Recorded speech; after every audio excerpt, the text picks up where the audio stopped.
Welcome back to Testing America's Freedom. Today I want to take you on a journey through the history of education policy in the United States. My goal is to begin to challenge our beliefs about teachers of color and the outcomes of students of color. The truth about education in this country can be hard to stomach. From its inception, it has created and supported persistent achievement gaps. We must now grapple with this reality if we truly want to dismantle the system of racial inequity we've built. We must get uncomfortable. When thinking about the current state of education in the U.S., I often think of Jenga and remember how one lazy Saturday afternoon, my family decided to try the oversized version of the game. I have 2 boys, ages 6 and 9, and my husband joined us too. The 4 of us removed each block from the box, placing them on the table first to create the foundation, then stacking them on top of each other to build the tall, rectangular structure the game requires. Before we began playing, we took a step back to ensure our structure was sound and to admire our work, of course. A quick side note for those of you not familiar with Jenga. The object of the game is to build a stable tower with rectangular blocks, then see how long you can keep it standing after players take turns removing 1 block at a time. Players take blocks from the bottom of the structure and place them on top. The loser is the unfortunate player who sends the tower crashing to the ground after removing their block. Back to my Saturday memory. As my family and I began the game, our first challenge was determining which bottom block was just loose enough to ease out and place on top. But the longer we played, the challenge got harder. Not only did we have to carefully remove a bottom block, but we also had to keep an increasingly compromised tower from toppling. This is exactly what's happened in education. Over the years, we've moved blocks from here to there, sometimes with good intentions, sometimes with bad ones, and always with consequences. Blocks are taken from the bottom, moved strategically so the entire structure doesn't tip over, and then carefully laid on top, as if moving that one piece here and another there will fix everything. Years, even decades will go by before it's clear another block or 2 need to be moved, possibly because the last round of block moving created some other big problem. Because we have never been able to dismantle the entire education system, and I do mean tear it down and start again, the instability at its core can be hard to remedy. But as we continue to move one block from another to another, are we really affecting positive change? Or are we just moving things around? And worse yet, are we making the entire system more vulnerable? Are we just setting it up to fall over right on top of the kids we've been entrusted to care for? Often the challenges that exist and persist in education are discussed in isolation without taking a holistic view across the continuum. I've studied systems building and organizational development and worked across multiple levels of the education continuum.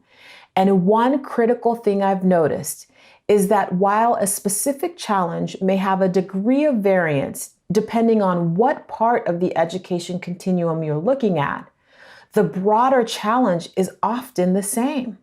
For example, diversifying and empowering the educator workforce. The research is clear that students of all backgrounds benefit from having a teacher of color from a different background.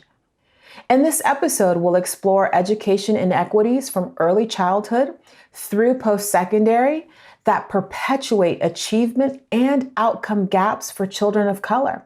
We'll discuss the very complex challenges facing educators today and provide recommendations on how to disrupt the broader system of inequity. We can't wait any longer. It's time to demand a revolution, one that can build a system designed and dedicated to meeting the needs of all students. My guests today are Dr. Lea Austin with the Berkeley Center for the Study of Childcare Employment, Dr. Lynn Wright, principal of Oakridge Elementary School in Arlington, Virginia, Dr. Wayne Lewis, Dean of the School of Education at Belmont University in Nashville, and former Commissioner of Education in Kentucky, and LaTanya Pattillo, Teacher Advisor to North Carolina Governor Roy Cooper. So I really would like to just get into the big question. Each of you represent a different part of the education continuum, from early childhood to K-12 to post-secondary. Could we just start to talk about one of the challenges that really cut across the entire education continuum, starting with the educator workforce? So I'd like to turn it over to you, Lea, to start the conversation for us. Sure, thank you. Well, right, with any leg of the education system, educators are themselves central, right, to learning and quality. So how teachers are treated, what their conditions are, matter. And I think what we see is that those who are, whether they're working directly with children or they're the teachers who are preparing future teachers, they're often to blame for systemic failures that are happening across the system, but they're operating without adequate pay, without the right resources, tools, and the conditions that they need to be effective. Yet they're supposed to, produce these similar outcomes. And so if we think about the early care and education workforce, it's important to, I think, start with examining who our educators are. They are overwhelmingly women, about 97% are women. They are often women of color, largely women of color. In my home state of California, most of our early educators are women of color. They're Black, they're Latina, they're Asian, they're Indigenous women who are combining to create our early education workforce. And so, we have this incredible diversity among our educators that I know other segments of the education field are really desperate for, right? But at the same time, that diversity is just rife with racial stratification. And on top of that, we have one of the lowest paid workforces in the country, not just among educators, but overall, so we're expecting educators to produce these amazing outcomes, to deliver on the promise of high quality early care and education, but we have educators who are experiencing poverty at double the rate of all other workers. For early educators, that rate of poverty is about 7.5 times higher on average than their K-12 peers. And for educators of color, those conditions are even more harmful. So we've been doing research at our center on racial wage gaps and inequities among the workforce. And what we find is, routinely for Latina educators in the field, for example, they're confined to roles of assistants and aides rather than lead teachers. Well, of course, aides and assistants are going to be paid less. So among a workforce that's already earning low wages, we have a large segment of our workforce that's confined to lower wage jobs. And for Black educators, we routinely find that they're getting paid lower wages for the exact same work as their peers, earning on average 78 cents less per hour than their peers. And when you start getting into the nuances of which jobs in the field pay higher, that wage gap just widens for Black educators and other educators of color. So, we've created these conditions where the educators themselves are living with economic stress. They're worried about their own families and their own well-being, and we haven't tended to them. We haven't tended to their needs and provided that security, but we just keep piling and piling, or to use your Jenga example, we keep kind of moving and shifting policies around and saying, here, do more, do more, do more. But we haven't really done much for the women doing this work themselves. Thank you, Lea. And sticking on the same workforce lens, I want to turn to Lynn Wright, who is a principal and a principal that I hold in very high regard. I've had an opportunity to be a member of her school as a parent. She was actually the principal of my oldest son when he went to kindergarten. And one of the things that struck me the most about Lynn's campus is the diversity amongst her school. As a former educator, as a former principal, I can honestly say I have never been to a school as diverse as Lynn's. And it's not just the diversity of the staff, but it is palpable, the welcome that you receive when you walk into the door.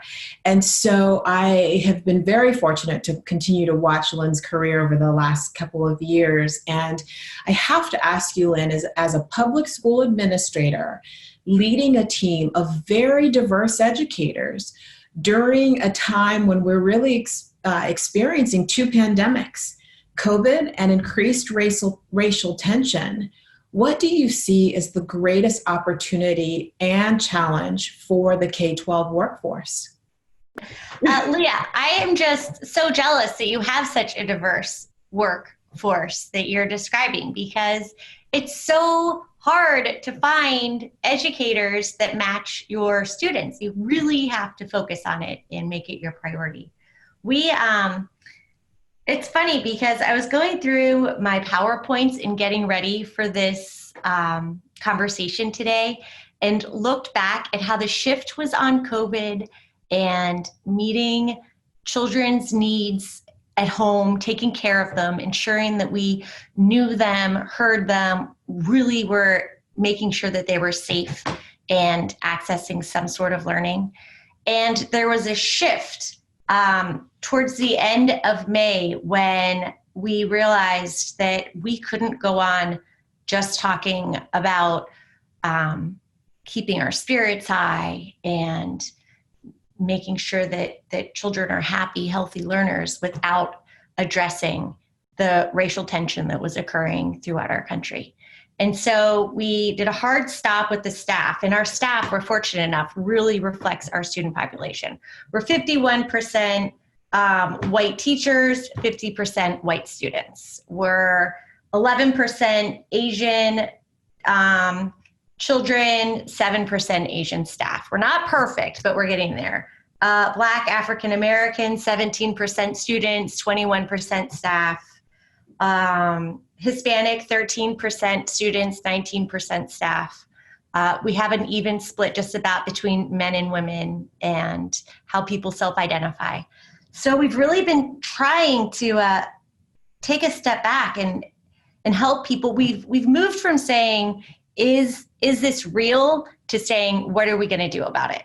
We could no longer have conversations about, do you think this is happening? Or, oh, I had no idea. Or really, it didn't reflect our staff, and it didn't really reflect who we are as humans. And we just realized we needed it to really just focus on racial inequity among our staff members and our students, and we focused from there. Thank you, Lynn. Sure. And so it's interesting, we hear Lea talking about the diversity of the workforce and early childhood, but really finding ways to empower and elevate teachers of color. You mentioned that how intentional you have had to be as a leader to be able to diversify your educator workforce. I'd like to turn now to LaTanya, who is the teacher leader advisor for Governor Roy Cooper in North Carolina, who under the leadership of Governor Cooper, you and North Carolina are one of the first states to launch a Diversifying the Teacher Workforce initiative, which I can say I'm so proud to see the evolution of the work. I remember us talking about this 2 or 3 years ago, and now it is alive and well. Could you give a little background as to why this was a priority for Governor Cooper and the plans for this work moving forward? Sure, thank you for that question. I would have to say that Governor Cooper has always been committed to diversity in the state. Since he began his administration, he's had the most diverse cabinet in North Carolina history. So he believes fundamentally that government should be representative of the people that it serves, and that translates to education. His mother was a teacher, his mother was an educator, and so education is always at the top of his radar. And when we look at how we can best serve all of the students in our state and how we can meet the needs of the students who need things the most, we looked at the achievement and successes of our students overall, but our students of color. So because of his interest and focus on and support of educators and his willingness to tackle head on these challenges with diversity, we talked about how educators being the top one indicator of success for students, how can we tackle their achievement working with educators? As you said, we talked about, increasing the diversity of the K-12 educator workforce for some time. And we started by saying, we want this to be a state issue. We want this to be a statewide initiative. And so we held the DRIVE Summit in December of 2019. DRIVE stands for Developing a Representative and Inclusive Vision for Education. And the goal was for the first issue to tackle to be teacher diversity. We brought together educators, stakeholder groups from across the state for a level set to get everyone in the same room, in the same space, to talk about the history, how North Carolina got to be where we are around diversity and the lack of in our educator workforce. And I'll tell you some numbers. Our educator workforce is 70% female and white. It does not match our student population. Our student population is 53% students of color. And then there's the breakdown within the students of color, right? So we knew that we would have significant work to do. We got folks again in the room, talk about the history and to develop these, and Aaliyah graced us with her presence. You were there to talk about the impact and the need for diversity in the classroom. And we really got down to the beginning of the development of strategies, statewide strategies that we can intentionally develop and implement to address this issue across the state. During the summit, Governor Cooper announced Executive Order 113, which establishes then the DRIVE Task Force, which till now has been digging deeply into the issues around the entire continuum of educator development. So we're talking about recruitment, we're talking about preparation, and we're talking about support and retention. What we've seen up to this point is that there are folks tackling parts of this continuum, but there wasn't one entity, one statewide entity to bring together everybody to say, let's look at the entire thing. And so that's what we did. And where we are now with the task force, we have 34 wonderfully committed task force members, again, from across the state, representing everyone from business and industry partners, educator preparation programs, educators, early childhood representatives from our Department of Health and Human Services. We really said, if we're going to be inclusive in education, we need to be inclusive in this process. So we have been coming together every month to examine the individual components of the continuum. We will be providing recommendations around recruitment and preparation and support and retention. And we'll be presenting the governor with a report on these strategies, inclusive of metrics and all kinds of wonderful things for how we can tackle this issue in January. And we know that this work is going to be ongoing, but this is the start. And we've been really, really excited about people's willingness to engage in this statewide conversation, but also their willingness to tackle this challenge. This is a real challenge. We have to have hard conversations, difficult conversations, but folks have demonstrated that they're up for it. And so this is where we are. Governor Cooper has continued his commitment to educators and education broadly.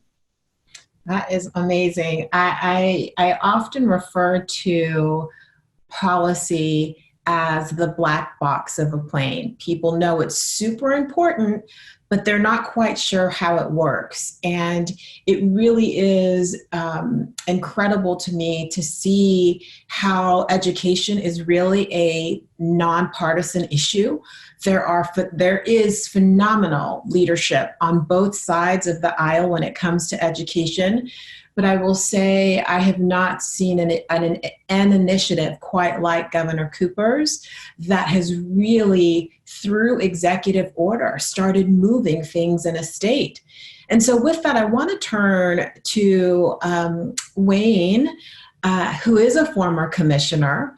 And Wayne, from a policy perspective, I mean, we see oftentimes where we educators are on the receiving end of policy, and policy happens at the federal level, the state level, and then it's turned to us to implement. And so while we're on this vein of policy, what are the policy levers that you see state departments of education can really lean into when reforming the educator preparation programs? So I'm delighted to have the opportunity to participate in this conversation. It might sound strange, but in beginning to answer your question around reforming teacher preparation programs, I would go back to our youngest learners. And I believe state departments of education should begin with ensuring that there is school and district accountability for schools related to our youngest learners demonstrating competence in basic academic skills, right? This is all related. Too many of our kids of color, too many of our kids from low-income backgrounds are moving through our education system without the necessary skills that they'll need to be successful academically, and without the skills they're going to need to be successful in post-secondary education or into the workforce. Literally, we're pushing some kids through the system who cannot read, who cannot perform basic skills in mathematics. Second, and closer to our teacher preparation programs, state education agencies should insist that assessment vendors do the hard work of reducing bias in assessments. I believe SEAs have incredible power in this conversation.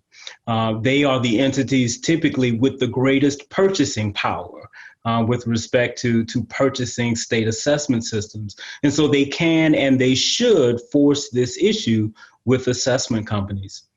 Third, I believe accountability for teacher preparation programs is absolutely critical. Most important to learners is among those most important indicators, or the impact to learners, I believe, is the most important of indicators. We can't continue to have preparation programs that operate like degree mills, which unfortunately we have across our country, exiting larger and larger number of teacher candidates when we know those graduates don't serve our students well, particularly our most vulnerable students.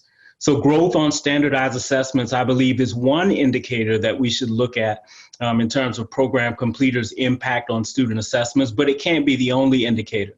As well, feedback from principals, feedback from superintendents should be part of how we gauge the impact of teacher preparation programs. Principals and superintendents across the country, especially those in the regions of the preparation programs, have lots of critical information to share with us concerning the degree of preparedness teachers have coming into the classroom.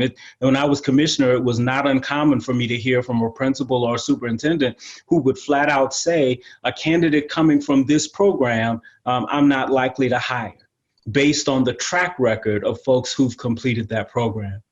Finally, I believe SEAs should be on the front lines of facilitating the development of alternative measures of teachers' mastery of content knowledge and pedagogical skill. Frankly, I hear lots of disenchantment, and I think rightfully so, in the field around the use of our current set of assessments for measuring teachers' knowledge and skills. But I hear far less conversation about what measures we might use in place of our current assessment approaches to ensure that teacher candidates have the necessary knowledge and skills to serve our kids. Personally, I would not support the elimination of our current assessment approaches for teacher candidates without having something in place that's at least as good and ideally better for ensuring that teachers are well prepared to meet the needs of learners. You know, as I said before, failure to ensure that teachers have the necessary knowledge and skills for effective instruction places our traditionally underserved populations of students at the greatest risk. And so this is a two-pronged challenge that I think we have to work on at the same time, ensuring that we're not doing things that keep teachers of color out of the profession. In fact, on the other side and trying to solicit more teachers of color, recruit teachers of color into the profession, while also ensuring that we don't repeat the same errors that we have for previous generations and giving our most vulnerable kids, our teachers, who are often the less prepared and less well-versed to meet their needs. Wow, Wayne, I feel like we can just pack up and go home now.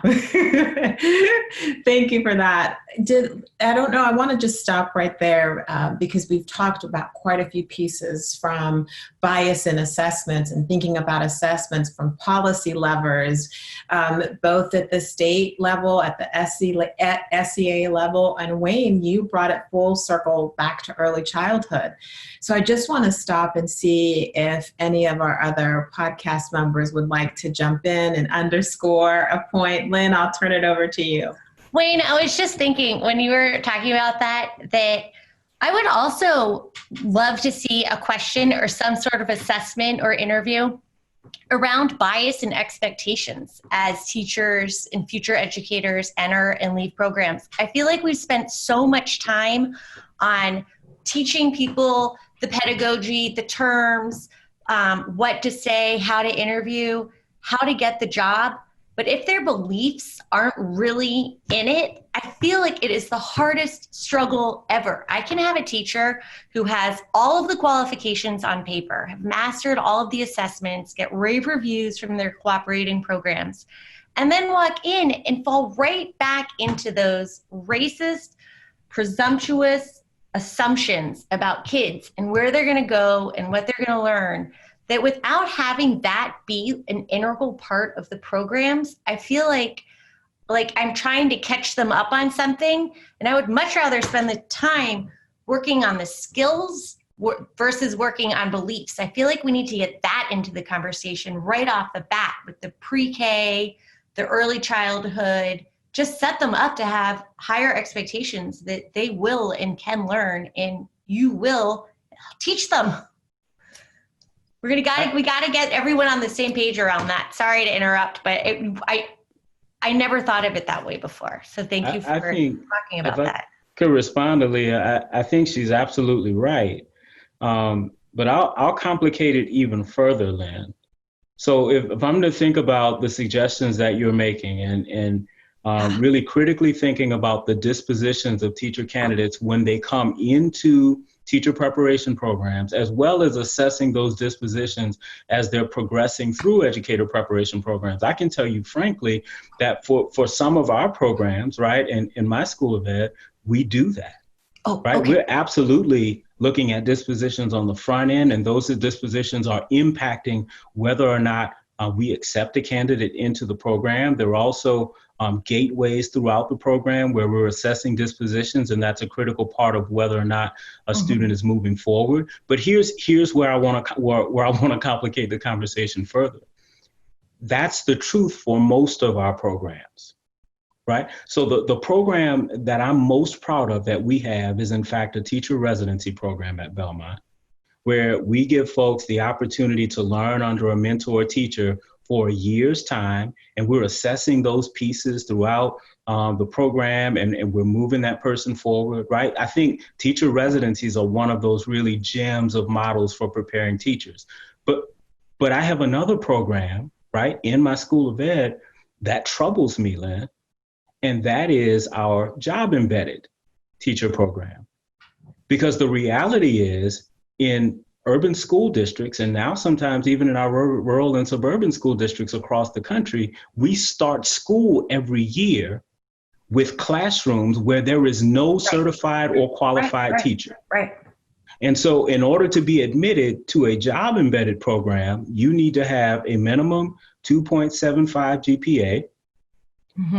And be accepted to a teacher preparation program. The bar is much lower for some programs, necessarily so, because the alternative is having a substitute teacher. But here's where the policy side of that is so important and where we're not blameless. Those of us who are policymakers and advocates and educators, we're not blameless because we have designed and continue to support a system where those teachers who have little to no experience, little to no training, are much more likely to go into a classroom where they're serving kids who need an expert teacher most. Right? We're not putting those novice teachers, those folks with no preparation and no training in my daughter's classroom, frankly. We're putting them in classrooms where kids need the absolute best, and our hands are dirty on that. And I'd like to piggyback on that and just say, we talk a lot about the challenges within preparation, right? Within the training of the educators. But let's just say you have an educator who is well-trained and ready to be placed. We have to talk about the systemic barriers in things like your hiring practices and your HR offices and your districts that keep your educators, without even discussing whether or not they're qualified or not, out of the classrooms, right? I mean, if we're talking about systemic barriers, if we're talking about the challenges of this system, we have to take a look at the challenges in every step of that system. Boards of education, district offices, state level policymakers, right? Educator preparation programs. And these are the things that we're talking about on the task force. And these are the challenging conversations. We are talking about dispositions of educators who are going into the classrooms. We're talking about dispositions of people who make the policies, right? To your point, Wayne, who support and create policies that contribute to the inequities in our education system broadly. So as daunting and challenging as it is, we really, really need to dig deep at the root and get to the root causes of why we continue to have these barriers or have these challenges with recruiting educators of color, assessment, right? And I know we'll probably talk about this later, but the intersectionality of things that impact the education system overall. Now, all of these things clearly matter, and figuring out how we can attack them systemically is where we need to be thinking. Thank you. It's so interesting to me as I think about this workforce discussion along the continuum, where so much of the system is cemented or ingrained in the K-12 and post-secondary side. On the early ed side, everybody has an opinion about the early ed workforce. Everybody. Some justifiable, some not, as to what should the criteria be for an early childhood educator. What are the needs of young children, and how do we make sure we're thinking about the early childhood workforce? And so, Lea, I would love for you to chime in and really bring the perspective that you have being a deep subject matter expert in early childhood workforce. What do you see as the greatest equity challenge in front of us as the system of early childhood continues to get a lot of attention, rightfully so? We have governors across the U.S. talking about early childhood. We have think tanks and do tanks that are putting out publication after publication as to what they think should happen, but they don't have the depth of expertise that you have. Some do not. So what do you see as the challenge ahead of us as we talk about getting some stability in that early childhood workforce? Because to Wayne's point, it is the start of learning. That's, outside of the home, but that's where that education journey begins. And how has COVID either opened up the possibility for improved discussion or served as an additional barrier? Well, Lea, you are right that everybody has something to say about early childhood. There are a lot of opinions and a lot of perspectives. And it's a little bit like the Wild Wild West, because the system, if we can call it that, of early childhood is made up of disparate systems. And I think the problems are many. You could do a whole podcast series on early childhood, right? And just scratch the surface. But I think two things immediately come to mind. And the first is that for so many opinions about what early childhood needs and the early childhood system and what educators should and shouldn't have and shouldn't be doing, very few people are actually talking to the early educators themselves. They are just missing. They're missing from, policy tables, advocacy discussions, much of the research, that teachers' voices are really, really absent from the conversation. And so I think that is just a fundamental challenge that we have to overcome. We have to bust that up. And, most early educators are working in small independent programs.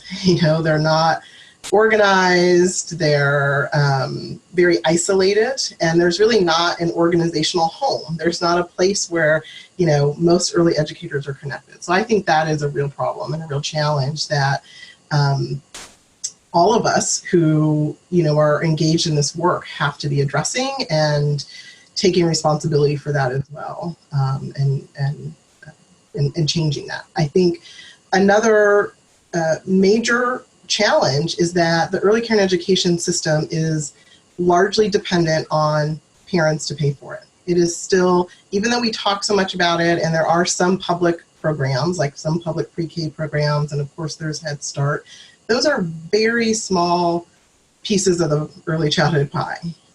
Most services are dependent on what parents can pay. And so what that means is what teachers get paid, what teachers have the resource and the access that or supports that programs have, are dependent on what parents can afford.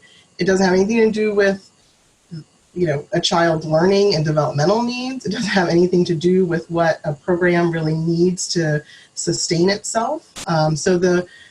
There's a lot of discussion and a lot of policies that are being kind of piled on top of each other that are often directed at these programs, but those programs are they're dependent on individual families to pay for it.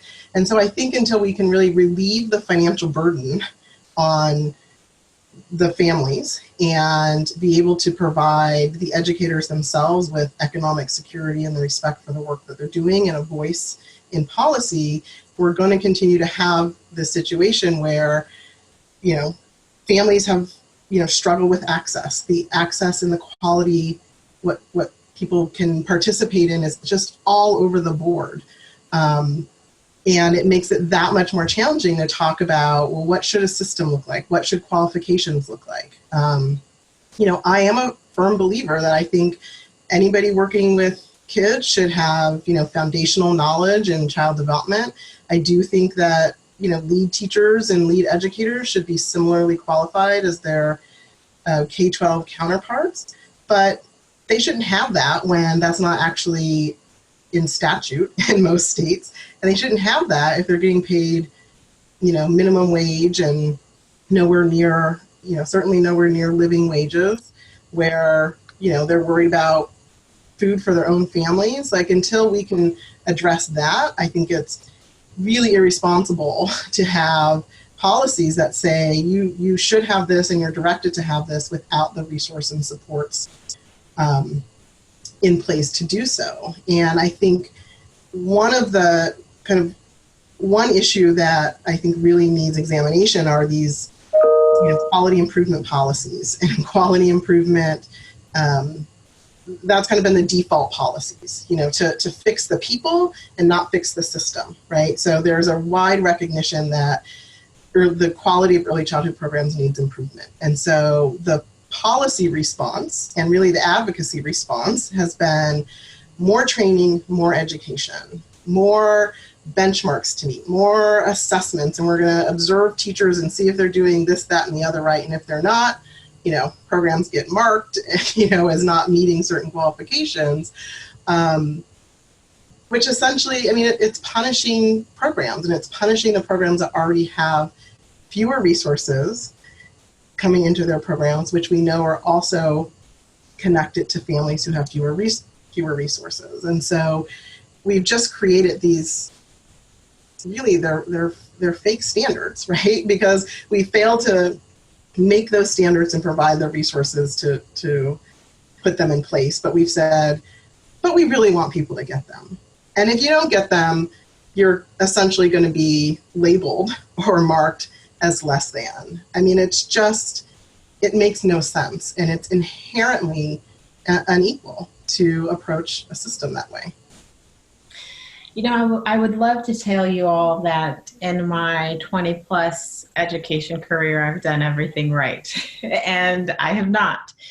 And there's actually two mistakes that haunt me to this day as an educator, as a policy influencer. The first was when I was an elementary principal, we were taking our school through a Title I application process. And I had essentially two options on the table for use of those Title I funds: improve the technology lab or have early childhood on my campus. And I chose technology. Why? Because at that time, 10 plus years ago, I was coming from just the K-12 system I wasn't connected to the early childhood community that served my neighborhood school in an intentional enough way to say, wait a minute, if we really start servicing the younger brothers and sisters of my kids now, what that could do for my pipeline. So that was a huge mistake that actually it ended up being a big catalyst to me going into early childhood policy, because I had this K-12 mindset that had this awakening of the importance of early childhood and was determined to become an advocate for it. But then the other is I had an opportunity to testify before Congress, particularly on the childcare, reopening childcare and the workforce in just our economy in the light of COVID. And I did not have an opportunity to say, in part because I got the gavel put on me because I was at time, but I digress, that if we want to make the fundamental investment should be where we start looking at early childhood the same way we do second grade, fourth grade, sixth grade, eighth grade, 12th grade, until we look at early childhood from a funding perspective alone, from the federal government support, to be able to really create this cohesive education continuum, then we're just doing patchwork.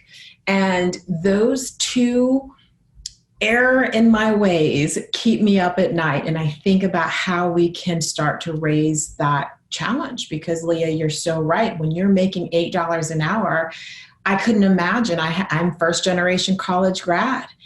I couldn't imagine trying to pay my college loans on $8 an hour and also have two young children. So really there are some fundamental challenges that we need to be thinking about.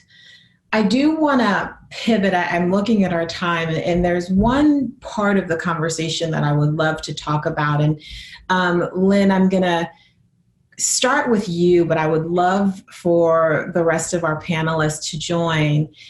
This pandemic has really exposed inequities across systems, from health to education to criminal justice, and it has really highlighted the racial tensions in a way that I think many of us either hoped went away, didn't believe ever existed, want to ignore, but it's here and in our face. And there's been a lot of swirl around what is the role of race in education and across the entire education continuum. So in your skin as a white female leader, how do you approach leading some of these race-based conversations in your school? And could you share your perspective on really what is the role of race in public education, all things considered? Yeah, absolutely. It's interesting because the last 10 years I've been the principal at Oakridge, it's really been my focus, equity and education. But since COVID and our being home, I wasn't quite as comfortable saying, no, you're wrong to my white colleagues or the white teachers on my staff. It was so much easier to appease them or to say, oh, you know, it's hard to talk about, we'll get there. I really feel that I recognize my white privilege, and my experiences are very different from many experiences of children and staff members in my building. And so we really started having conversations about meeting people where they were, but pushing them along the continuum of understanding. We didn't just let it go with, oh, this is uncomfortable for you, we'll come back and talk about it later.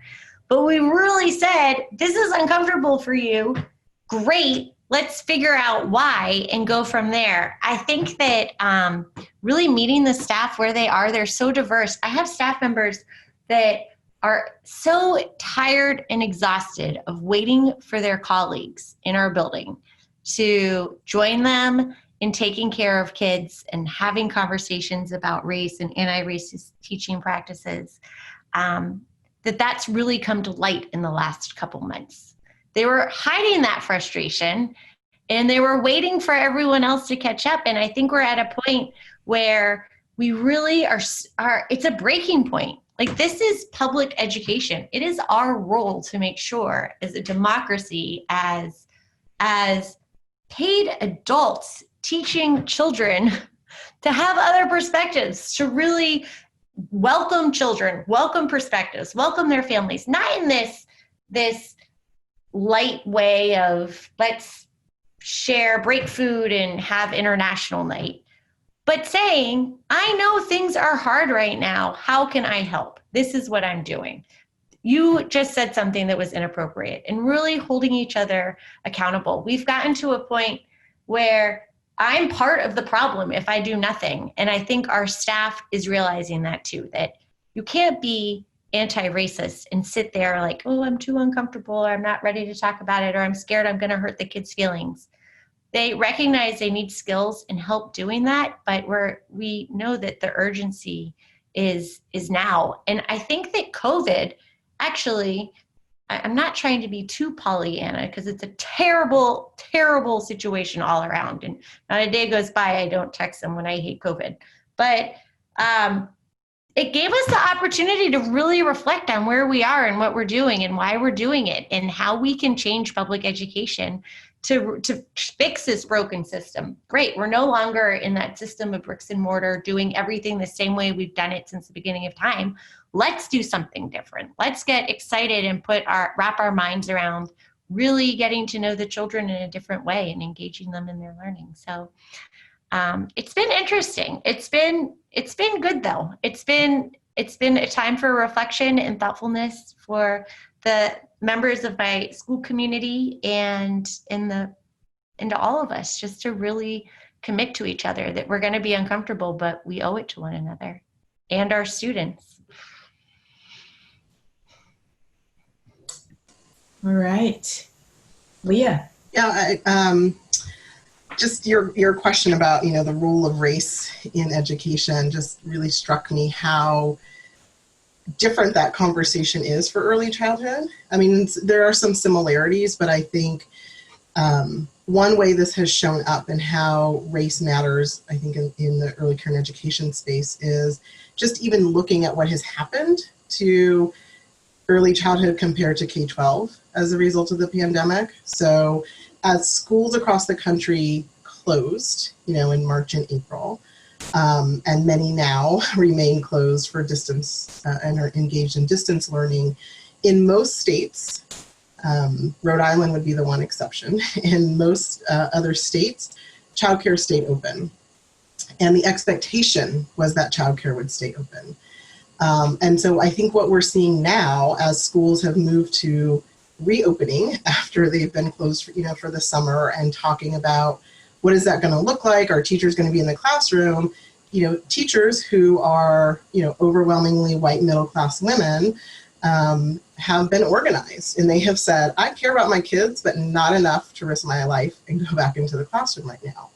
And that's been widely supported by many. I mean, yes, there's debates, and we can get into that, but they have largely been winning that fight, and that has been, people are supporting that. In the same breath that they're turning around and saying, so let's make sure there's childcare for those kids to go to.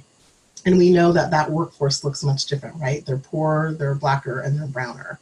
And in many ways, they're much more vulnerable to COVID because they're poor, they're blacker, they're browner. They are members of communities that are, more at risk for getting severely sick and for dying from COVID. But there has not been that attention. I mean, there's a lot of discussion about childcare as essential and how important it is, and that has been revealed to so many.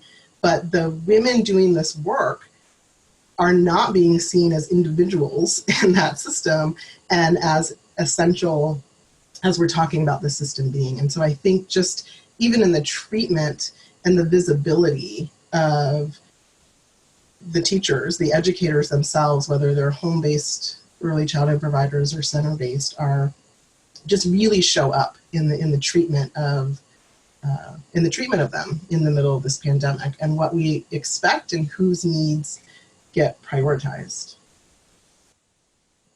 It's interesting. I'm sorry, am I allowed to say something?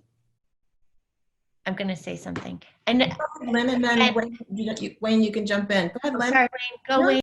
No, Lynn, go. Okay. I was just going to say, this is such a fascinating panel because I'm really learning so much from different perspectives.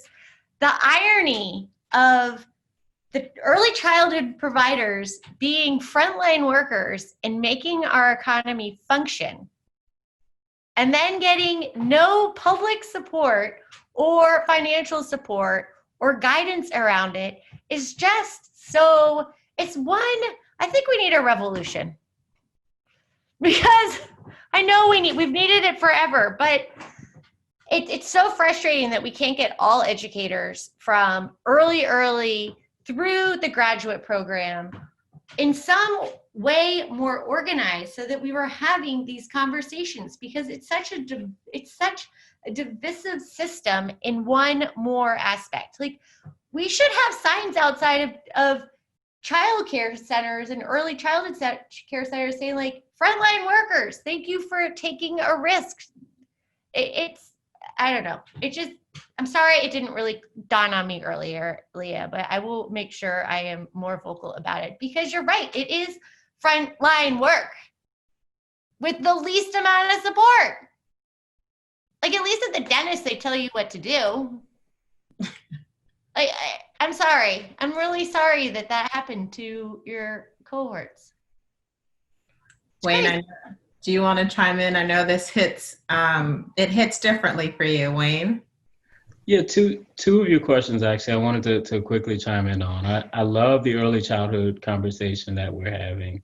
And I think it's you and Lea that are making the point that we're at the place where we should be thinking of early childhood much more like we think about K-12 schooling. From a policy perspective, I mean, I think you guys have done a great job of talking about how fragmented our system is. As we move forward, though, I think we might be better served if we didn't always talk about early childhood altogether, right? So for example, the challenges and the policy solutions around infants and toddlers, for example, aren't always the same as the challenges and the policy solutions around 4 and 5-year-olds. And I think there's the opportunity, especially around 4 and 5-year-olds, and some great examples, policy examples in states across the country, to think about how 4 and 5-year-olds have been better integrated into public education systems and thinking more holistically about children from that perspective. So it's just one kind of piece for thinking. The other one was your question to Lynn about in this space and this unique time in our history in this moment, leading these critical conversations in her skin. And for me as a Black male, I think about that as well. I think, first and foremost, in my current role, it is imperative that we lead these conversations with love and with compassion and with understanding, all while insisting that these conversations happen, right? It's not up for debate or up for question that we move forward. We must move forward.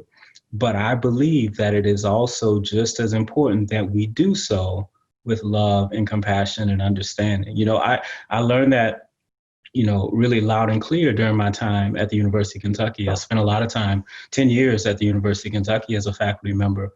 And I came to know and love and appreciate the diversity of the students that came to our university, thinking through the reality that many kids who come from the Commonwealth of Kentucky to UK in Lexington have never lived outside of a community where the vast majority of people look and think like them.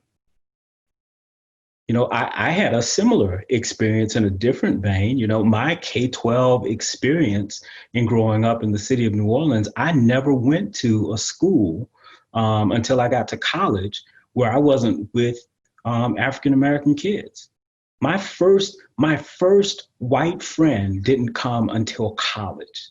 The first time I ever really got to have meaningful conversations with peers who were not African-American didn't come until college for me. And so I can relate to that. And so I do think there has to be a degree of patience as we move kids, especially aspiring teachers, forward in this conversation and recognizing where they are.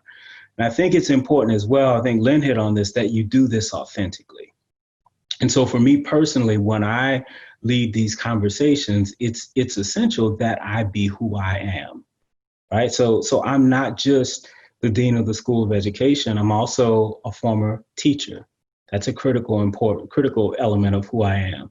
I'm also a former law enforcement officer, right? That's a critical piece of who I am. And one of the things that I put front and center actually in this conversation, and you and I have this conversation a lot, Aaliyah, is I'm the parent of an African-American child, right? And so, first and foremost for me, when I'm thinking about what we do as far as schools and education policy, I'm thinking like every other parent in America is, what is the impact of this on my baby? Right. And I do bring that to conversations with my faculty and with our students. Wayne, I so appreciate that. For me, it has been interesting, my own equity journey. The courage that I have to have these types of conversations now as a parent is very different than before I had children. Mm-hmm. It's also a different age and stage in life where there have been enough consistency in personal experiences that it almost becomes a fundamental responsibility that I have. And as I think about this education space, and, I'm so fortunate to work for a CEO who doesn't just talk about our mission, which is partnering for all kids. He is living it. He talks about the importance of us challenging bias in our own assessments. He's talking about the importance of having a diverse, not only executive team, but at every level, so that we as an organization represent the 9,600 school districts that we work with. And until we get there, he is not satisfied.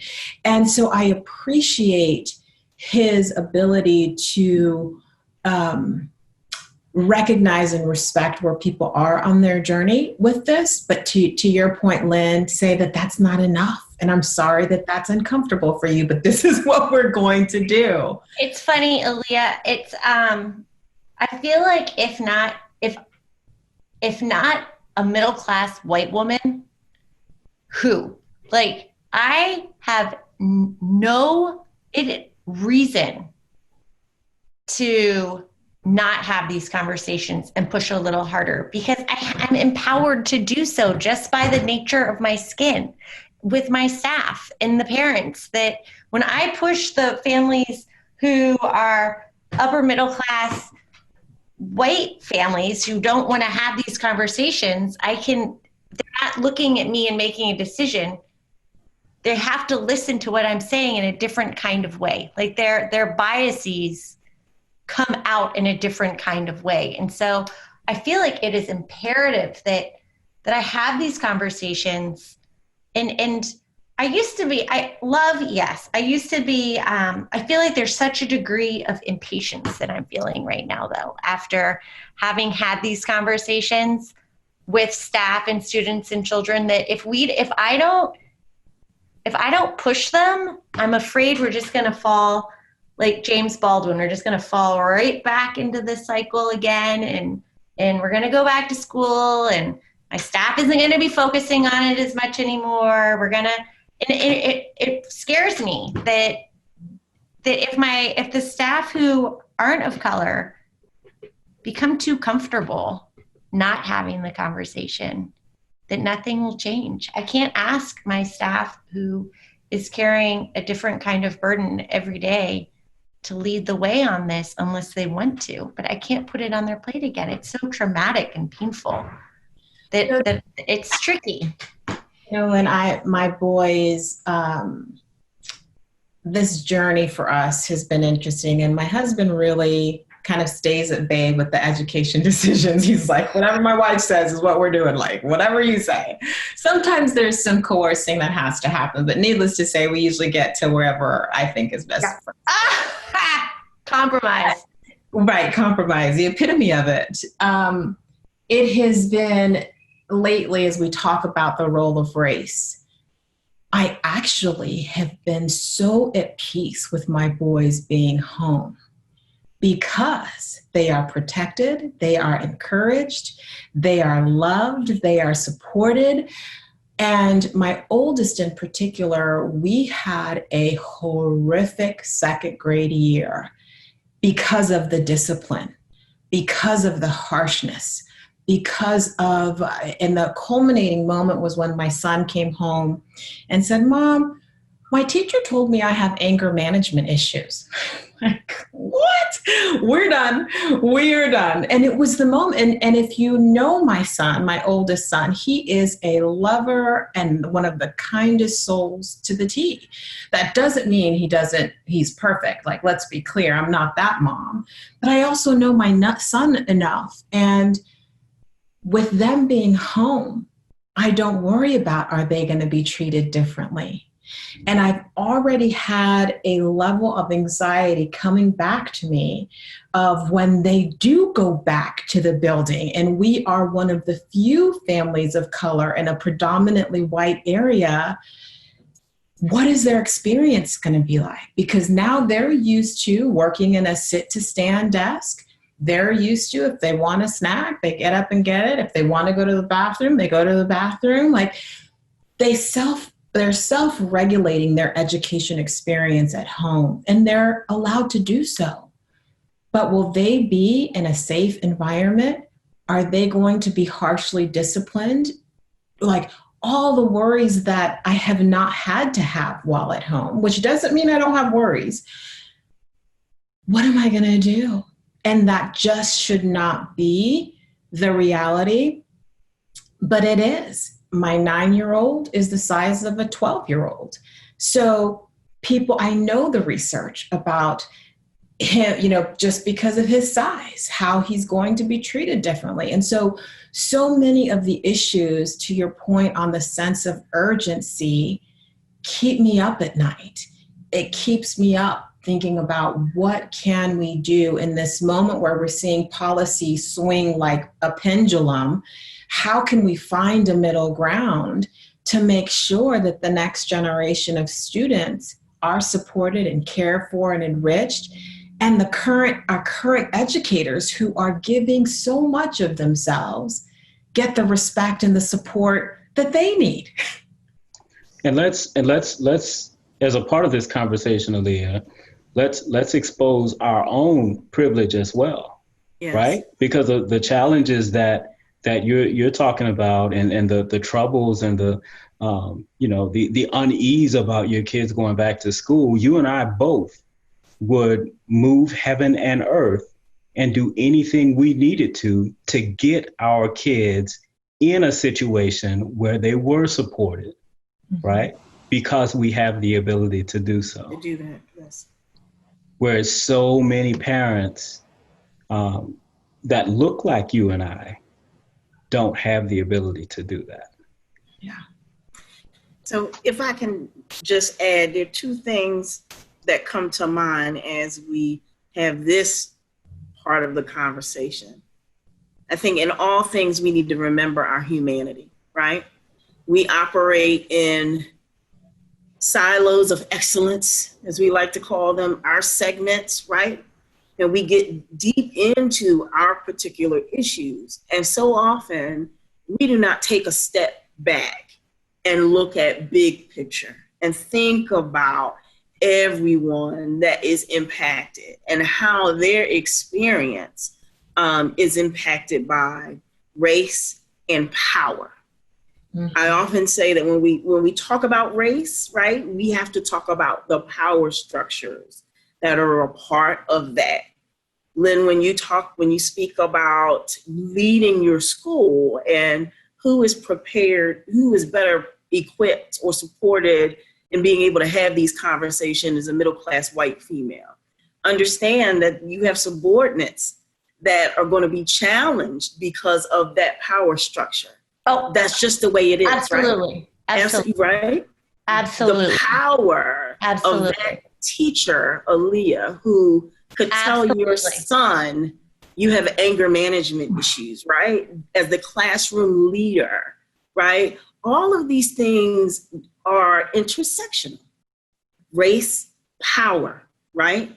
And all of them, if we think about humanity and see each other as people and lead, to your point, Wayne, with love and compassion, but be realistic about what else is happening, right? Because not everybody is leading that way. Hopefully we can make progress. I have to think, I'm like you said, Lynn, you don't want to be too Pollyanna. Like, I love to think about what opportunities can happen as a result of this, right? We have an opportunity to disrupt, to rethink, to not reform, but transform, if we are courageous and creative, right? And as part of this process. But we have to treat everybody, each other, as humans first, right? Until we are prepared to do that, this cycle will continue. And so that is, for me, the challenge, and I guess both the blessing, because there is always the opportunity to meet somebody where they are, but we know from history, what any misrepresentations or abuses of power as it relates to race and opportunity and access, what that can mean for our progress as people. So I'll close with that. In all things, remember humanity. And yes. And I don't want you to think that when I was talking about the white people. That completely understand. Completely get you. But that's a different group than that group. That group who says, I don't see it. What are you talking about? That group. Gotcha. It's a lot. Gotcha. Humanity. Yep. And basic rights as humans, right? Like, that's the part that kills me. How could you want anything less for a child? It's a child. Lea, did you want to get in? Yes, LaTanya, I really just appreciate that. And I think, reminding us, and it makes me think, like, what is my responsibility? What's our collective responsibility to ensure that that's how we're leading, right? That we're leading with humanity, or as Wayne, you said, leading with love. And then what does that look like in the spaces where we have, within our purview? I think about some of the survey research we've been doing at my center, for example. And, in our surveys, we've had an overwhelming response to our surveys, in part because people want to be heard, right? They want to participate. And we had a couple of open-ended questions in our survey. And in 15 years of being in this sector and doing this work, I have never seen the level of responses and write-in responses, and not one-word write-in responses. People writing deep personal stories about what is happening to them in this moment, and their experiences, and what that means for them as individuals, what that means for their families, and what that means for the children in their programs, right? And the children who they are also really, committed to and engaged with. And I just, we are trying to figure out how to filter through just the volume and get that out, right? To share that and have that's a way to share that humanity, right? To say this isn't just about let's count open and closed programs, or, even, the wage data, which is compelling. Like, there are still stories behind that. And these are people's lives that are impacted on a daily basis by policy choices, resource allocation. And I think that's an important way to lead. And I feel like, at least for the work I do, I have that responsibility. People entrusted me and my staff with their stories, and are just really critical to share. So as we get ready to close out, I was jotting down some notes and things that have struck me in just the last bit of our conversation has been not reform, but transform. Thank you, LaTanya. To leading with humanity, to the authenticity of leadership, Wayne and Lynn, and bringing who we are, which ultimately, Lea, to your point, tells the story. It brings the voices and people to life in a way that wouldn't be done otherwise. And so my hope in this podcast series, is to be able to not only talk about some of the challenges, but really inspire people to take some kind of action within whatever concentric circle of leadership they have, whether it is in their home, whether it is in their classroom, whether it is in their Capitol building, whether it is, we've talked in our last podcast about the power of voting. And voting for people who you believe share the values that you believe in, because of the amount of funding that comes from the state capitol. And the state capitol is comprised of who we vote for. And so my hope is that what we share across this podcast series will do just that. So thank you for spending time with me today. Thank you, friends, for answering the call. And just really from the bottom of my heart, our audience for this is a broad spectrum of folks. And so we wanted it to be transparent and honest, and we're folks who may not have the depth of understanding that we have in education can hear some of the challenges and how we're trying to address them.